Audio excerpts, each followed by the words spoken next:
So we're really pumped here to have a new partner at Believe in Badgers, and that is Underdog Fantasy. Underdog Fantasy is a new approach and unique approach to fantasy sports. They've got a simple pick'em style format that is super easy to use. It's really user-friendly and not nearly as complex as traditional DFS.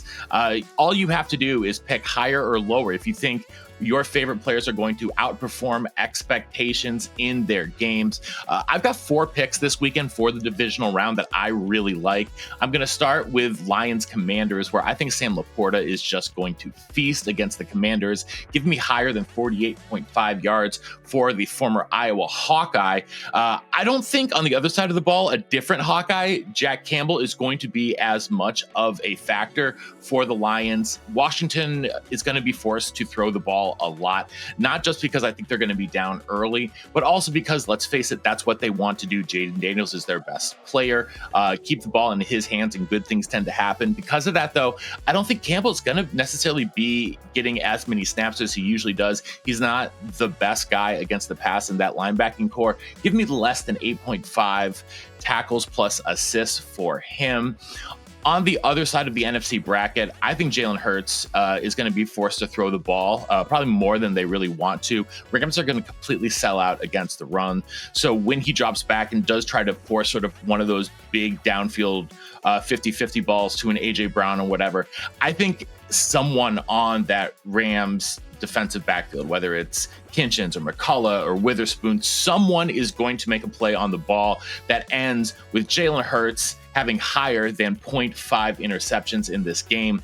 Finally, Badger great Zach Bond has been nothing short of incredible all year. He's a first-team All-Pro. He's going to continue to have a huge impact against the Rams this weekend. I'll take higher than 8.5 tackles plus assists for the former Wisconsin Badger.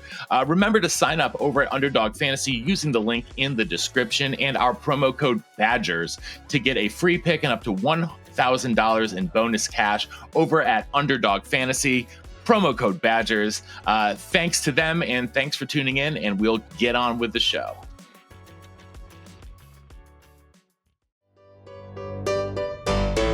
Bernstein again, big opening, pass 5, pass 10, Burgos a man, and he goes all the way to the 15-yard line.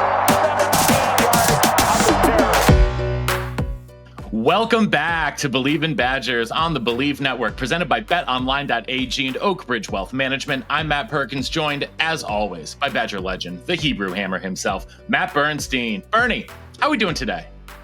I'm good, man. You know, every day with Matt Perkins is a holiday here on the podcast. Always excited to chop it up, talk UW, talk Badgers. Well, we have someone I'm very proud to call a friend here on the podcast today. He is one of the best writers I know when it comes to covering college football, and someone I really admire who has some great stories for us this year. He has been to more games this year across the country than anyone else I know. It is senior columnist from MikeFarrellSports.com, Kyle Golik. Great to see you as always, buddy. Hey, Matt. Good to see you again. Love seeing you up in when Penn State took on Wisconsin, and it's finally great to meet you, Hebrew Hammer, after you broke my heart in 2004 in your legendary Yom Kippur game. It's an honor. Thank you. It's always a pleasure to meet people's hearts I break. I wish they were more females, but there are none available anymore. It happens to be a lot more Penn State fans, maybe some Ohio State fans. But Kyle, a pleasure having you on here. Looking forward to hearing your thoughts on the Badgers. Yeah, absolutely. Absolutely. We're going to talk Badgers. We're going to talk CFP. We're going to talk just covering college football in 2024, 2025.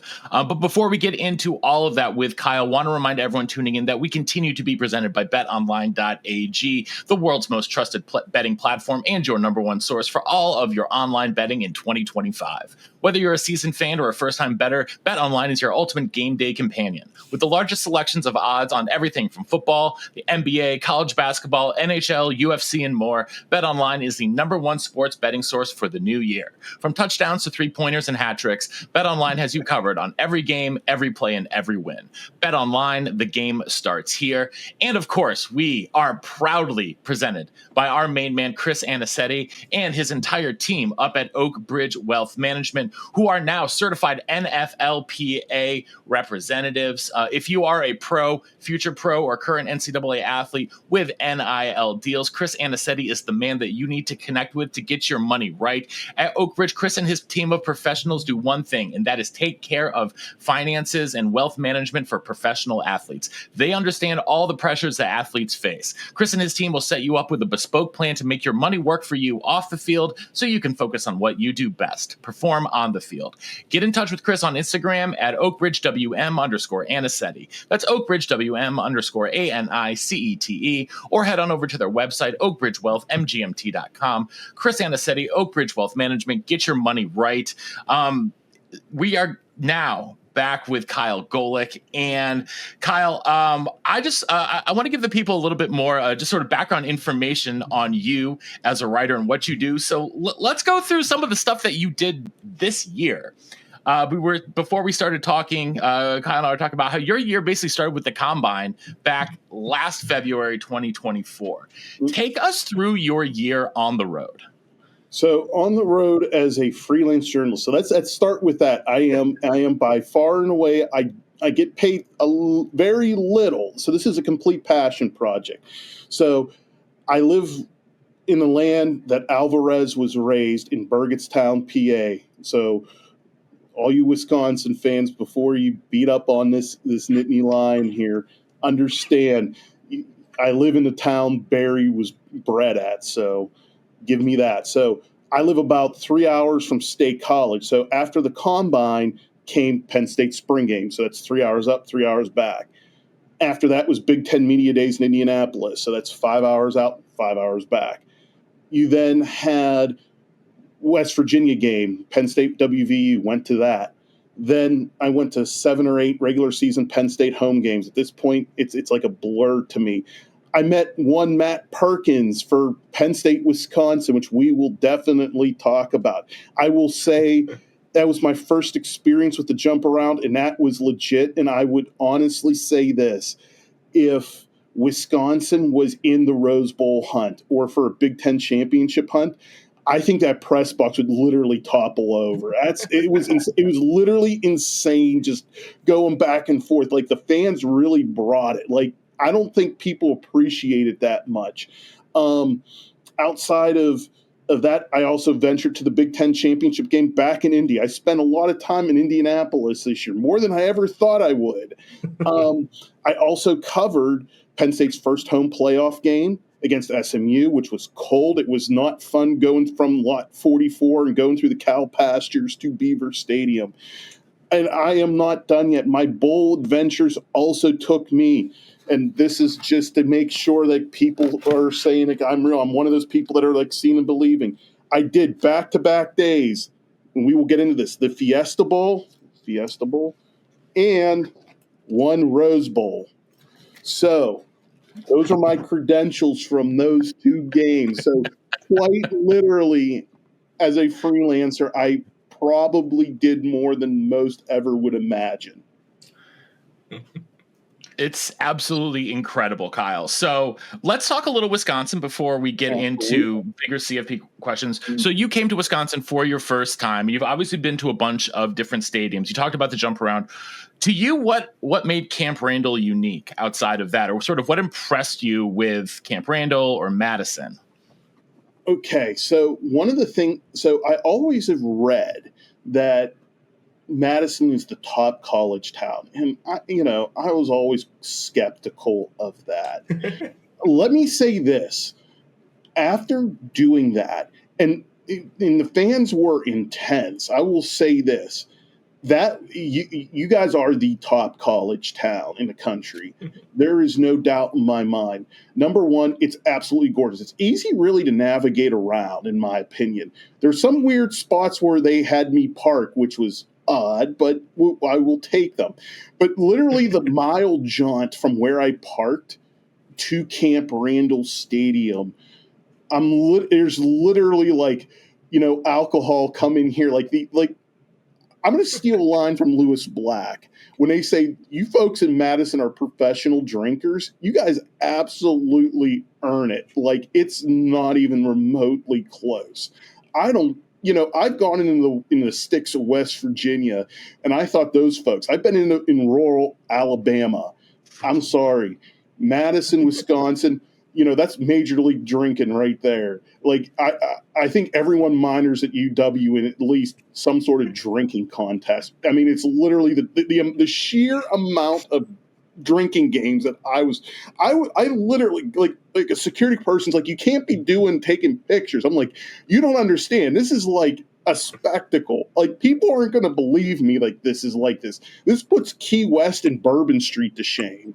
So, outside of that, in the spirit of the school, I will say this: the jump around was as good as beyond advertised for me. Like, I'm literally shaking in the press box. Like, I did not believe that was possible. I just thought it was a joke, and I thought people were just exaggerating.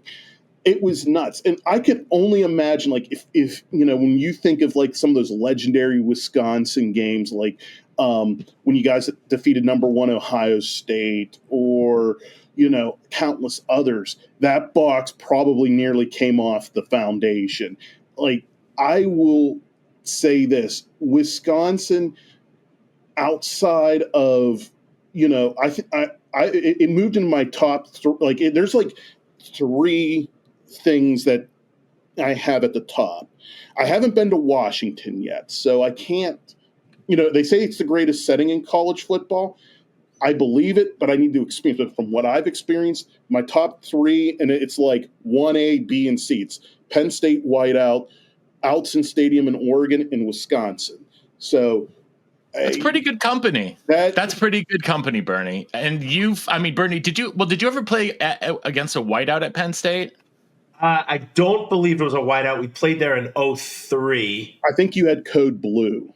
And we won.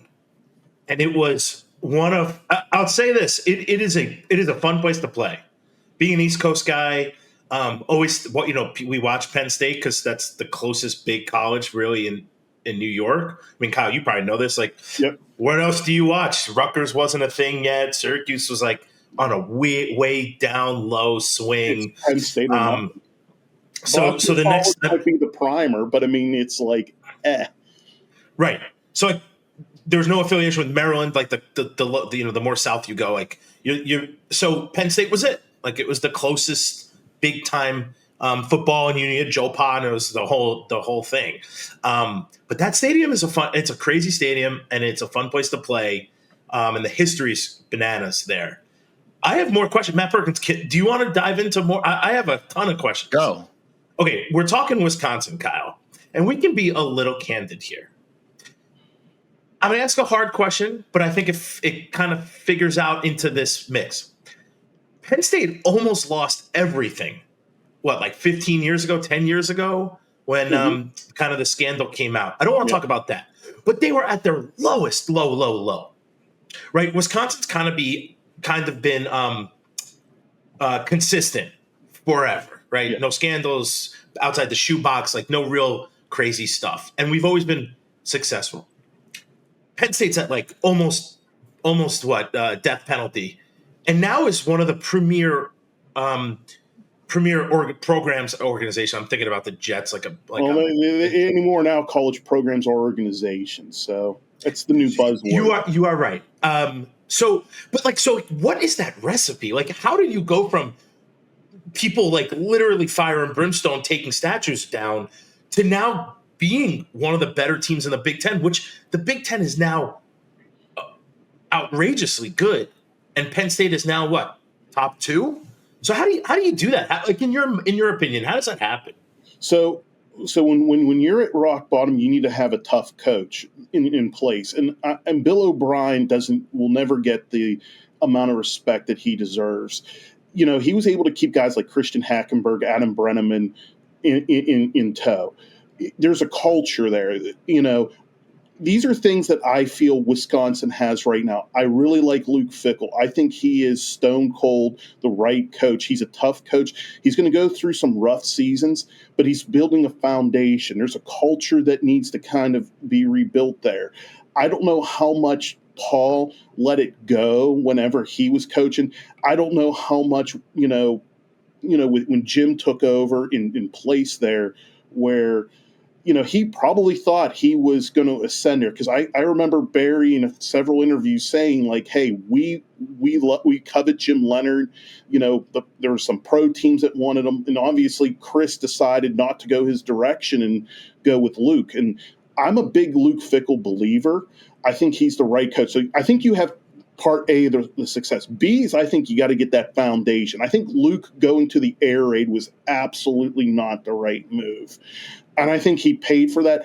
And look, when Wisconsin was making that transition back to that hard-nosed Wisconsin football, they did it at the Penn State game this year.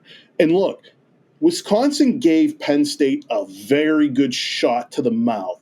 It was until when Penn State realized that Wisconsin couldn't vertically challenge Penn State, that's when that game was over for the Badgers.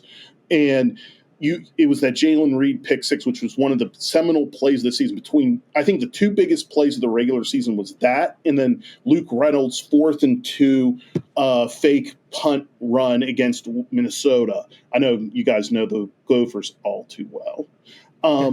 But unfortunately, I think where Wisconsin is, it needs to get back to its identity. Like Barry's always said, the hands and the foundation, the hands and feet you're going to get in Wisconsin, those athletes that you need on the perimeter to get you back to competing for Rose Bowls and now playoff berths, you're going to get outside the state. I think Luke needs to get back to that, embrace that, and it's that recipe. Wisconsin's consistency is they're going to win eight or nine games, but then they're going to have like 1 or 2 teams that are going to win 10 or 11 games, and they're going to be a factor in things.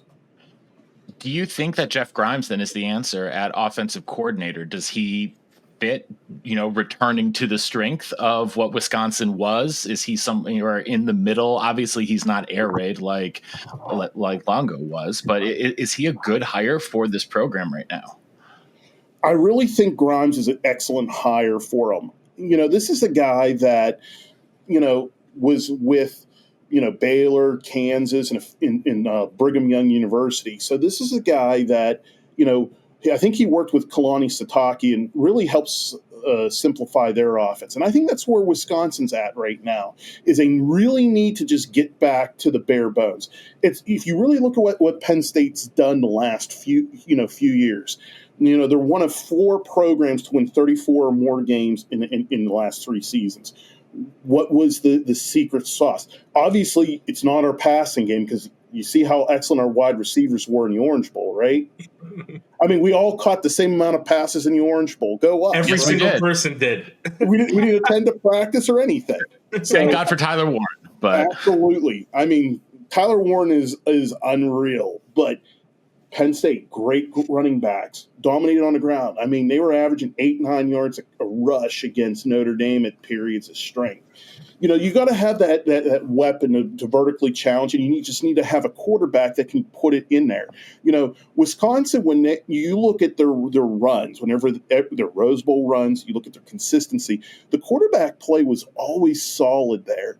It just, I never was a believer in Van Dyke. That was just me. I think, at some point in time, you look at some of these guys, and you look at what happened down in Miami. I don't know if Tyler, may have been ruined or something. There's a psychology to things. Like Penn State had a former 5-star transfer from Ohio State named Julian Fleming, who a lot of Penn State fans were excited was going to do great things for him. He had that like first big moment against USC on the 12th. Penn State comes off the bye. Penn State wants to get Fleming involved in the game. If you remember, again, the Wisconsin game, Penn State's driving on the opening possession. Alar sees Julian Fleming going on a crossing route there, and he just drops the ball. And there's something psychological with it. And I think that's the same thing with a guy like Van Dyke, who, he was seen as a Heisman favorite and all this stuff a few years. Now, all of a sudden, it's not there. I mean, you guys had Tanner Mordecai come in. I don't know where your quarterback room sits now, but at some point, I think it's just, I like that Ches Malusi. I think that's his name, correct? Yeah, he's medically retired now. So, this year it'll be Billy Edwards from Maryland is set to be the new starting quarterback for the Badgers this year. Yeah. So it'll be a very revamped and very different looking offense, obviously, for Wisconsin. I guess my question then for you, Kyle, sort of becomes, like, philosophically, it's interesting to me that in the national title game this year, we have Notre Dame, who wants to run, maybe run a little bit more, maybe throw a play action pass, then let Riley Leonard and Jeremiah Love run some more. Versus an Ohio State team that has actually moved back from being as pass heavy as they were over the past couple seasons to being more run dominant again. And so do you think that this is a trend we'll see in college football where teams are maybe moving away from being as pass heavy as they have been in the past decade? You're seeing the same thing in the NFL too. I mean, look at what guys like Derrick Henry and Saquon Barkley did. Even at the college game, look what Penn State is, two-back attack. Look, I think a lot of the blueprint was left by Harbaugh at Michigan. Think about what they had there with Donovan Edwards and Blake Corum there. You look at the offensive line play, you got to have superior athletes in the trenches. So when you have that in your dominating line of scrimmage, why aren't you going to just hand the rock off and get 6-7 yards of carry and set yourself up with a situation, a second and short, where you can highly convert and just sustain drives? And when you're running the ball that's successful, you shorten the game because the clock continues to run. So I think you're starting to see that more prevalently. Why do you think Ohio State went after Quinshon Judkins after Ole Miss decided they weren't going to pursue him? I mean, when I was at that Peach Bowl where basically Judkins knew that was kind of like his trial shot, and he ran wild against the Penn State defense that had a lot of guys that opted out there at the Peach Bowl. So, it's going back to that. You got to still be able to vertically challenge folks, but if you're going to try to do this air raid, throw it 70 times a game, you're not going to be successful. Kyle, it's funny you bring that up because even 20 years ago, it was win by attrition, pretty much. It was beat your head up against the wall, running powers and ISOs and zones, and eventually someone's going to break. Like, you can't do it. Usually those games, even when we played Penn State, were physical, and they were 4-quarter games.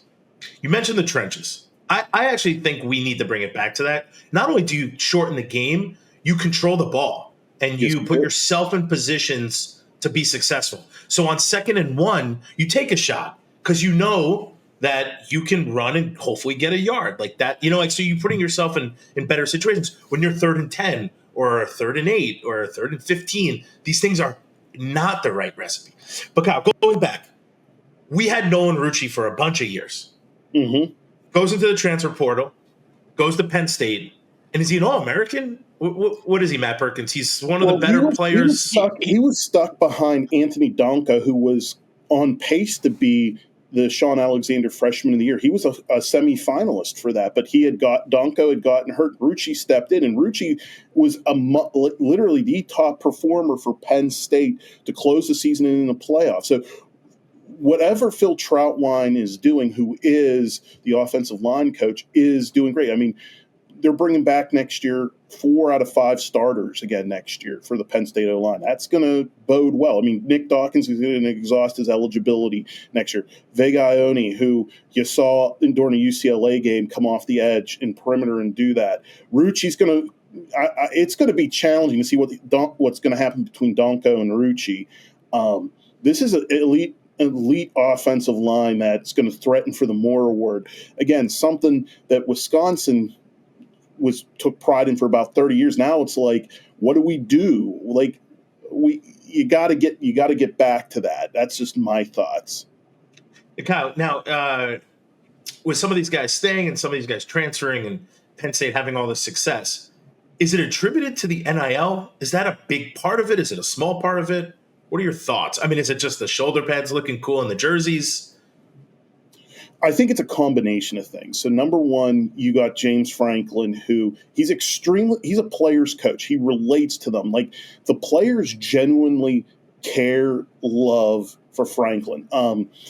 After the Big Ten championship game, I spoke with both Kobe King and AJ Harris, and a lot of these guys were backing up Frank. Like, this is a game that we didn't take care of business. Coach had us in position, we didn't execute. So there's a love for James. I mean, you saw how emotional he was after the Orange Bowl. Like, this isn't a transactional relationship. This is transformational. You know, a lot of the players' families fall in love with James. So that's the first thing. The NIL helps. You know, James is also understanding the big picture. He wants to not only win big, but he also wants to get them to the NFL. He wants them to realize their dreams. So there's a plan in place. And when you start combining all that secrets, all that stuff, great, a player's coach who gets it, you know, a program where relationships are built, which is very key. I mean, this is one of the more close-knit teams I've seen Penn State have, and they were really successful.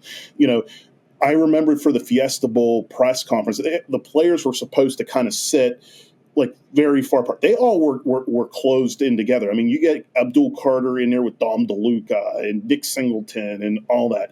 So there's a lot that goes into that, and it's. I think the final aspect is culture.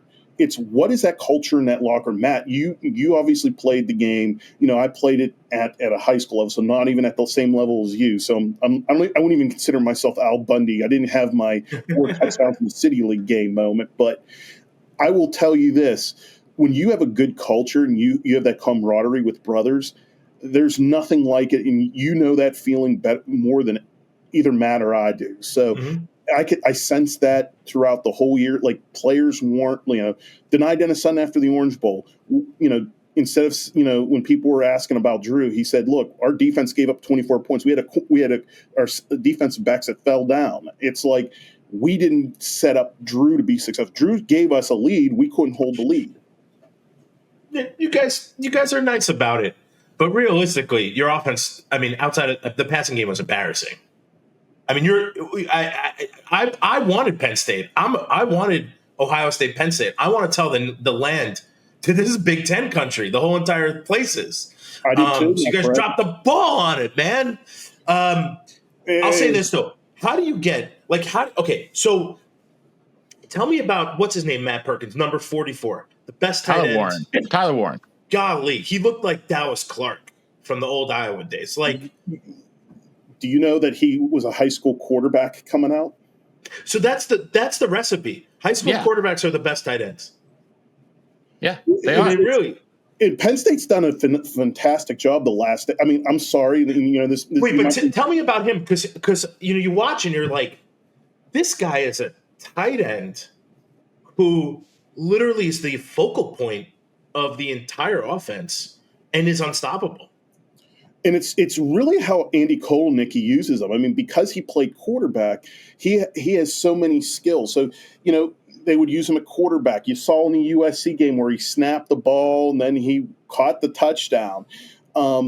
He could run the ball. So, and this was something that Frank, like he was used. Remember when Penn State used the T formation in 2022? He was one of the fullbacks on that, and he would get those goal line touchdowns, and that's how they were starting to use them. And one of the things James said at Big Ten Media Days about Tyler was, this is a guy that excels at every skill, whether it's route running, whether it's catching the ball, whether it's setting the block, whether it's doing all those little things. And he goes, that's the difference between him and everyone else. Like, the difference between, Penn State's put in a lot of good tight ends in the NFL.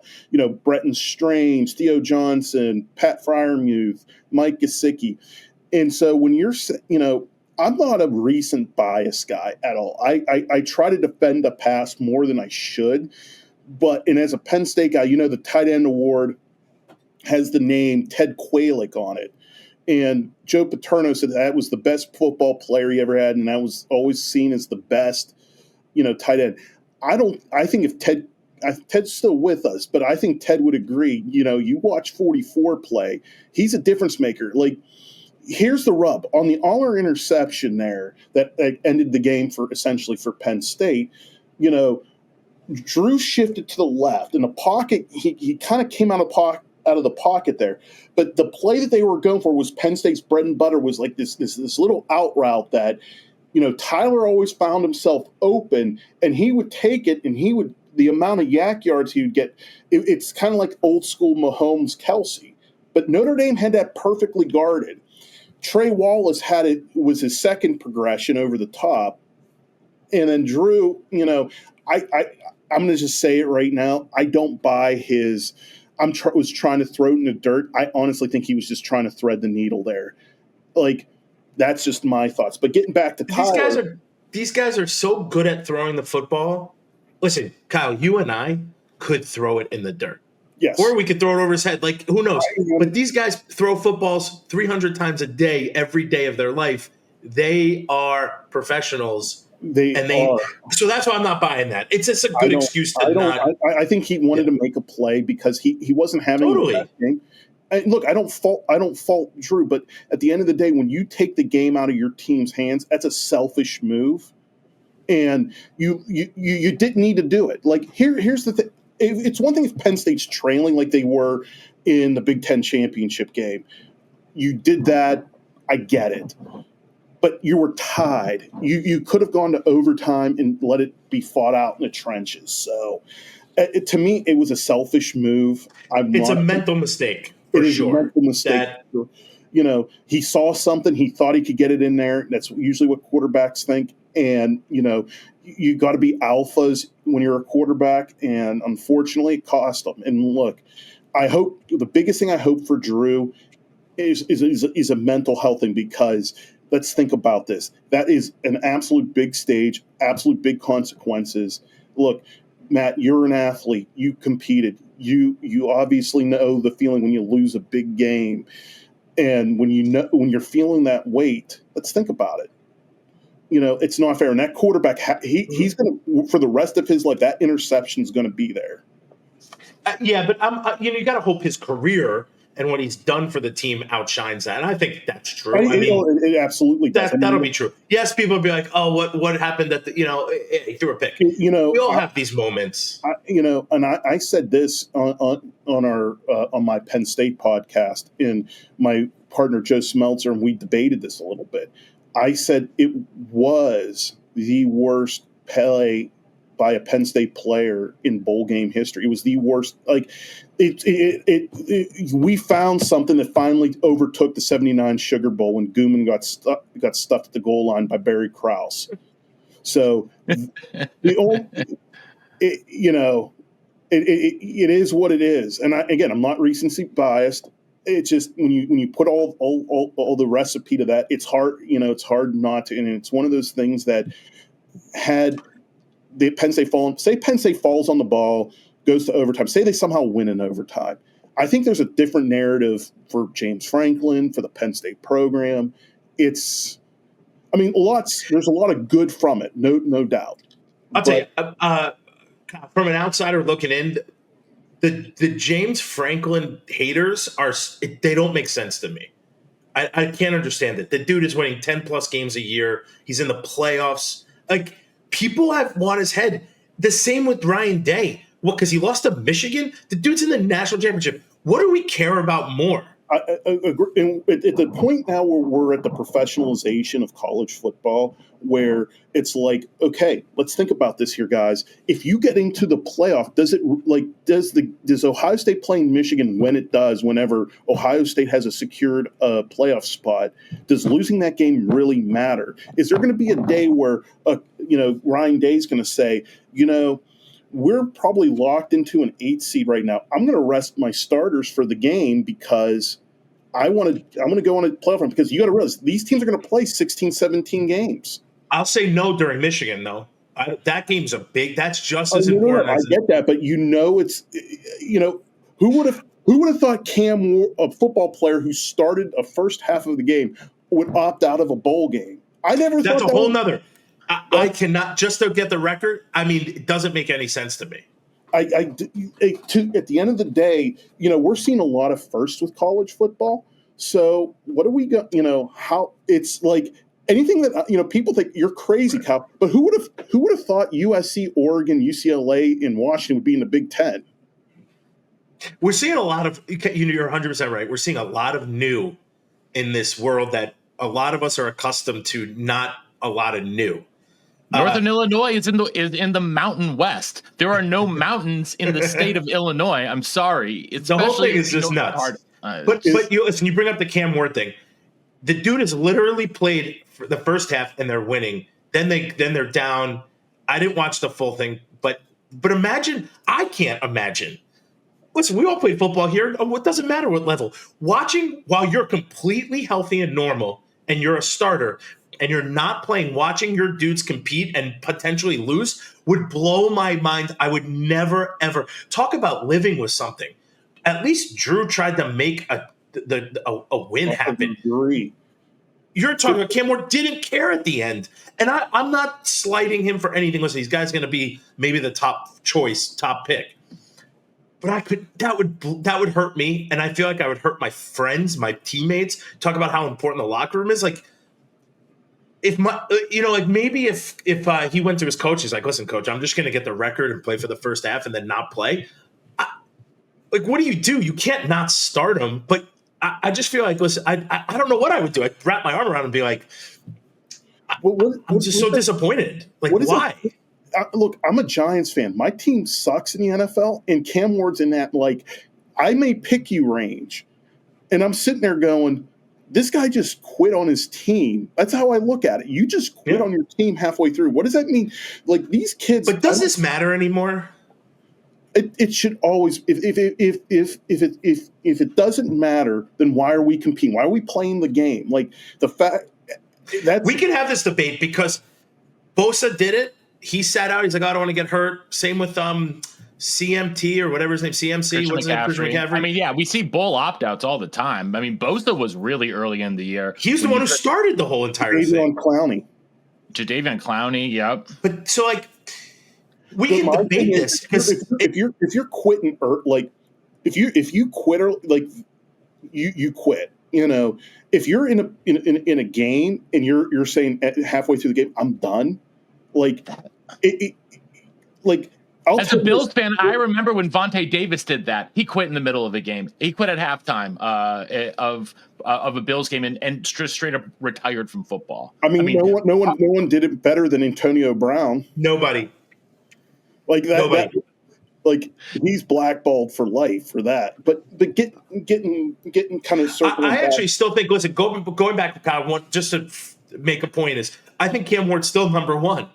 I don't think that matters. I think we're dealing with so much new that it doesn't matter. But here, as a fan, whenever you're looking at it, if you're not sold on Cam Ward, now you have this to hold against them, and so you're giving them ammo. And I'll end this, in this part on this. When I covered the Peach Bowl, and literally James is kind of slow rolling us that entire week about who's going to play and who's not, and then all of a sudden get the availability sheet, and you're basically seeing the 7 starters not on defense not play, and you're not seeing Olu-Fashanu not play at tackle, and you watch Ole Miss, and you got to hear SEC, SEC, SEC because they think they beat a fully loaded Penn State team. Then you look at what happened to Ohio State in the Cotton Bowl against Missouri, where Kyle McCord bailed, Marvin Harrison Jr. didn't play, et cetera, and they look nothing like it. As not only as a writer and as fans, when you're putting a lot of money to go to these destinations for these games, and you're not seeing your team play, you're getting the. Well, I think as a fan, you're 100% right. Why go to the games? As a fan, if half your team's not going to play, it's not the same. Oh man, I always have these thoughts while you're talking because this is a great conversation. Neither here nor there. I'll keep pushing on because I have more questions about Penn State. Backup quarterback who literally beat the Badgers in my mind. Outside of the pick six, he came in and he was a dual, triple threat, dynamic. Put the Badgers on our heels every time he was in, and we could not do it. So let me get to this. So what about his situation? I mean, that to me is crazy to go into the portal because you think that you need to do it early so you're hot, right? And now you miss this beautiful run that your team's on. And what was happening in Penn State at that time? Because of the early portal window, because usually these portal windows have to align with academic calendars, that's why they have them at that point. I think Bo found out that Drew's coming back for another year, and Bo's going to run out of eligibility, and Bo thinks Bo wants to play. I mean, you're a competitor, Matt. At the end of the day, the purpose of the portal is like if you feel you can compete and you're not going to have that chance to play because the writing's on the wall. Drew Allar is not going to lose his starting job to Bo Privula. That's just the facts of life. So, Bo, there's this portal one, and you only have X amount of starting jobs out there. You only got, you need to learn that playbook, especially at the quarterback position. So, Bo's in a no-win situation, and it's unfortunate. But it is what it is. I don't feel bad for Bo because Bo wanted what he wanted. At the end of the day, he wasn't going to be satisfied being Drew's backup. Like, he wants to know he has a shot to be a starter. Yep. Missouri showed him the love. He's at Missouri right now. I wish him nothing but the best. And, he was a great team. I mean, he was the MVP in that game, especially, with Drew not being able to play. I mean, he settled down and he was able to make plays to help Penn State win, to keep their season going. They easily could have lost that game against Wisconsin. If it wasn't there. Sure. I don't know if it's but easily. Back to that situation, at the end of the day, it's I see both sides. I also see, well, he also quit on the team. I see that side too.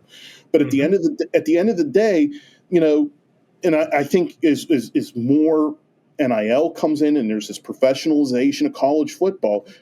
It's a business decision, unfortunately, and it's like you may say Cam Ward was making a business decision, but at some point, these business decisions, like, hey, this doesn't happen in the NFL. Like, who's Pat Mahomes' backup, Chase Daniel or something? You don't see Chase Daniel right now saying, hey, I think I could be a starter in the NFL, so I'm going to opt out of this Super Bowl run, and I'm going to go sign with this other franchise. You don't see that. And I think that's it's Carson Wentz. It's Carson Wentz as his backup. Okay. What is it? Chase Daniel is too busy doing a podcast with Diana Rossini to be playing football. Gotcha. Anymore. I couldn't remember who his backup was, but yeah, even better, Carson Wentz, who was at one time an MVP threat, who may think I still got it. You don't see this in the NFL.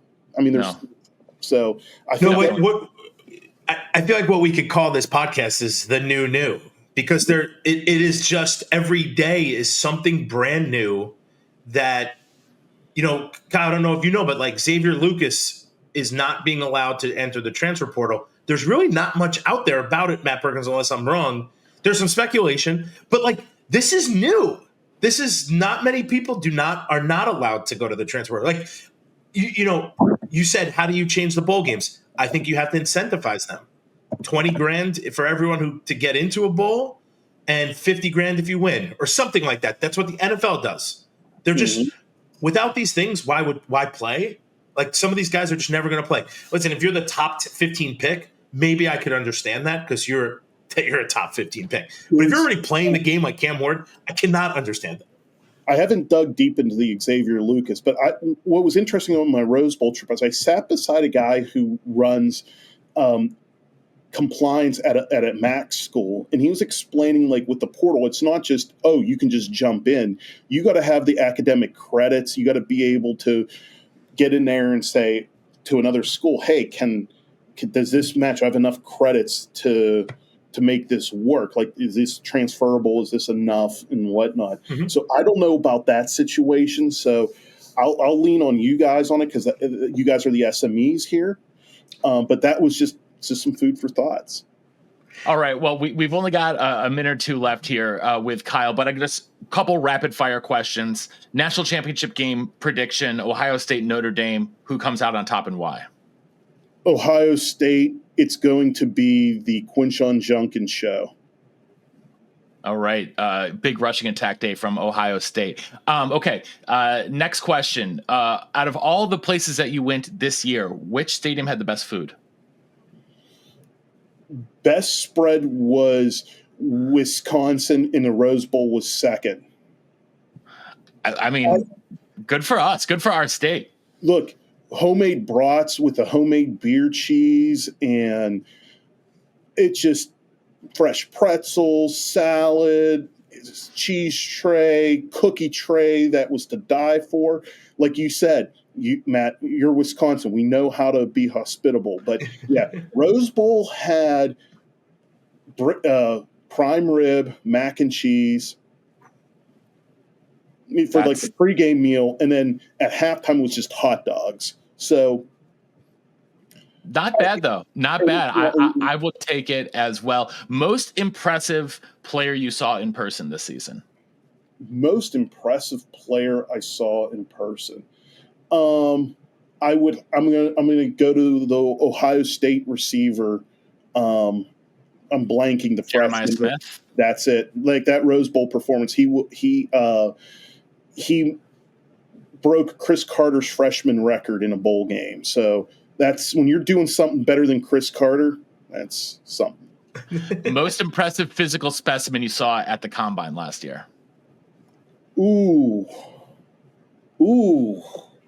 Like biggest freak athlete. Man. I'm not going to say this was the biggest, but I watched Xavier Worthy run. Oh, when he set the record. Yes. But I'm going to say this. The most impressive physical freak that I saw during this season, I was at Rose Bowl Media Days, and I saw Jordan Birch up close and personal. From Oregon. Yes. I will send you. I will text you. He's a monster of a human being. I will text you the picture I took from behind him. I went up and asked him questions. You can send it to Bernstein. He'll love this. This guy was absolutely mad. Like I was like, hi, and I'm like, it was like talking to Moses Hightower from Police Academy. Great reference. Great reference. That's a perfect reference to end the show here as well. So, Kyle, we cannot thank you enough for spending some time with us here today on Believe in Badgers. Where can people find you online? So I'm at Kyle Golik FB. So follow me on X, Twitter, whatever you call it.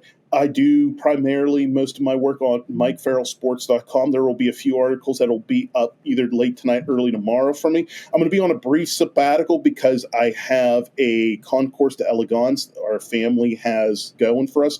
We have a 59 Buyers CR100 and a 54 Alfa Romero Giulietta Spider that's going to compete. So we got to get that ready to go. Look at that. Yeah. So love it. The in-laws got the cars. I'm just the guy that gets them all ready and stuff. So I'm the guy that's working the wrenches and cleaning and just making sure everything's ready to go. Well, we appreciate it. We appreciate you taking the time out of your busy schedule to hang out with us here today. Thank everyone for tuning in wherever you are, YouTube, whatever podcast feed you're on. Make sure to like, subscribe, follow, rate, review, unsubscribe, resubscribe, re-rate, re-review, all that good stuff. And we'll be back again next week with Ben Johnson, which is going to be very exciting for us to talk to him, not the Detroit Lions offensive coordinator, former Badger Ben Johnson. If we got Ben Johnson from the Lions, I'm not going to say no to that either. Who I also thought was the biggest monster I've ever seen at Wisconsin. So I'm excited that Aaron Gibson is the largest. I never played with him, and I've seen him when he got skinny. So Ben Johnson was a senior or a redshirt.